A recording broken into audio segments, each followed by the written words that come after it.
Matthew here from MiniWarGaming.com, bringing you another Beat Map Bat Rep. We work so you can play. MiniWarGaming's Beat Map Bat Rep.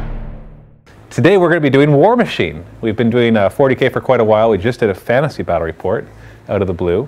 And now Tim, here from Black Knight Games, he works for Black Knight Games, so he's representing them, has challenged me to a best of 3 series of Warmachine. This will be Khador versus Retribution. And I've never actually played against Retribution before. Angry Elves take it home, right? Yeah, Angry Elves, as we like to call them. And so we're going to be doing a best of 3 series. This is game number 1. We're going to be doing 25 points. We haven't even chosen the scenario yet, although we have set up the board. And the terrain on the board, as you're going to see, is beautiful terrain. It's been supplied by DreamSpiritWargaming.com. We'll put a link in the video description right below, just in case I said that wrong. And you can go visit them. They have some awesome looking terrain that they're working on. So let's jump right into it and find out what the scenario is and take a look at the armies. We decided to go ahead for the scenario to do the mosh pit, but since we have a big terrain feature in the middle, we've extended it. It's 10 inches radius, so 20 inches circle in the middle. Basically, you have to get to the middle and stay there, but we'll go further into details right there. This terrain was made by DreamSpiritWargaming.com, except for the trees, but everything else that you see is made by them. And so we want to thank them for the terrain that they did provide for this battle report and many other battle reports that will be coming. So check them out at DreamSpiritWargaming.com. We decided to put a lot of it on the board, first off because it's pretty, but second off because we don't play with a lot of terrain in a lot of our games, and it really does change the dynamics of the game a lot. So if we take a look at the 2 lists, Tim's Retribution of Scyrah, this is a 25-point list, remember. And hopefully you'll get all the names right, because this is my first time playing against Scyrah. His Warcaster is Kylissa, Knight's Whisper, or Phoenix or something like that. And then I think this is the Phoenix. And then we've got a large group of Dawn Guard Sentinels with their unit attachment, the Sentinel Officer and Standard Bearer. And then he's brought in some mercenaries. We've got the 2 Mage Hunter Assassins, which I believe are mercenary units, not Retribution. We've got Eris, Angel of Retribution, and Narn, Mage Hunter of Ios. And then I think that's an Arcanist, is what we're looking at right there. So 25-point list, and he actually just started a few months ago, and he's already got about 50 points painted up, which is quite encouraging. Looking at my Khador, I decided to try out my new Warcaster, Harkovich. He's from Warmachine Wrath, and he's a pretty good Jack caster, so I had to bring a couple Jacks I could fire because he can make them fire even more. So I brought a Behemoth and a Destroyer. Now, in a 25-point game, the Behemoth is quite expensive, but I've just found that he always seems to really make up for his cost. So I decided to do that. Small group of Iron Fang Pikemen, and a group of battle mechanics just to help repair the Behemoth and the Destroyer. And there is my 25 points. A lot less models, as you can see. Looking into deployment, we rolled off, and I get to choose who goes first, and so I decided to go first, so my deployment is pretty straightforward. Keeping my guys together so that the caster can support everybody else with his spells, and the Iron Fang Pikeman. Now with Mosh Pit, basically at the start of the 3rd turn, if you own the Mosh Pit, which is the 10-inch radius circle around the middle, then you win the game. You don't have to kill a caster in order to win. So basically you get all of their models out of that circle, and you get a complete unit inside, or a Warjack or the Warcaster, and you win the game.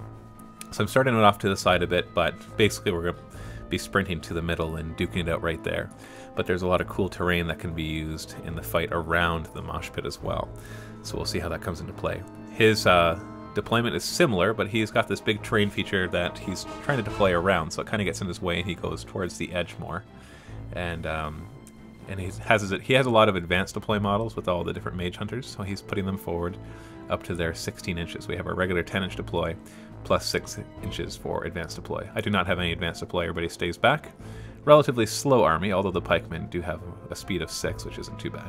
It's actually quite fast, but everything else is nice and slow, as is normal with a Khador army. And so he's all set up, and all those guys are pretty good actually. That group of Dawn Guard, the Sentinels, they all have Weapon Master, and they're a pretty beefy unit to go up against. And they have defensive formation, or when they're in base contact, they get extra armor, basically. So Harkovich decides to go up. He's cast Fortune on the Behemoth, as well as Sentinel on himself. So the Behemoth has rerolls to hit, and starts bombarding. And he also casts the extra shooting, I believe. No, he did not use that one yet, because we're not close enough. and the guys that had to do the shooting before they moved up.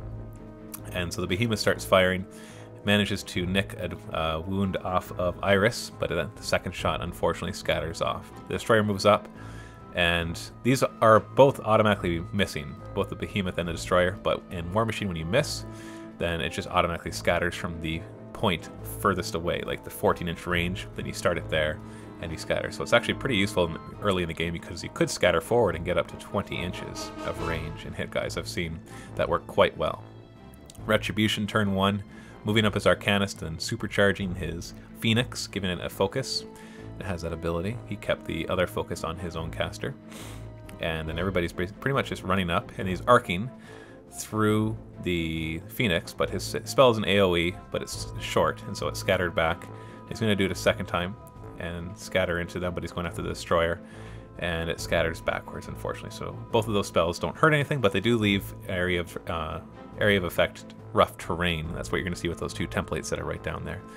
Everybody else moving forward, and then we've got Iris, who's going to fire into the behemoth, and that actually disrupts him, meaning that he loses all continuous effects, as well as not able to have focus allocated to him in the next turn, which is a pretty big deal for Behemoth, who can actually get up to 6 focus allocated, 3 to his Cortex and 3 to his Subcortex.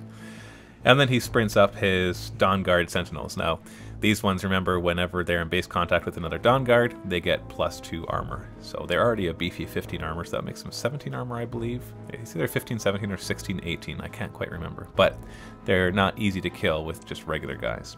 Luckily, I didn't just bring regular guys. So end of round 1, not much has happened. Slight casualties, 1 point of damage on the Behemoth, 1 point of damage on Iris. The Behemoth is disrupted, so he will not be able to have focus next turn, which is a pretty big deal. Bit of rough terrain in my way. Stay tuned for round 2. Don't forget to subscribe and leave a comment below.